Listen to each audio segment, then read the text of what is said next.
ৰাজেন গোহাঁইৰ ভাৰতীয় জনতা পাৰ্টিৰ প্ৰতি অভূতপূৰ্ব বৰঙণি আছে আৰু দলৰ নিৰ্মাণত ৰাজেন গোহাঁই ডাঙৰীয়াই যথেষ্ট বৰঙণি আৰু অৱদান আগবঢ়াই থৈ গৈছে।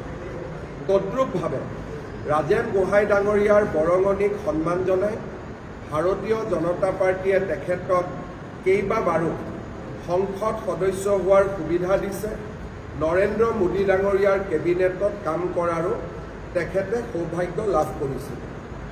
যি কাৰণতে নহওক কিয় আজি তেখেতে দলৰ পৰা পদত্যাগ কৰিছে, কিন্তু তেখেতৰ পুত্ৰ নবাৰুণ গোহাঁই আজিও আমাৰ দলতে আছে, দলৰ বিভিন্ন দায়িত্ব পালন কৰিছে।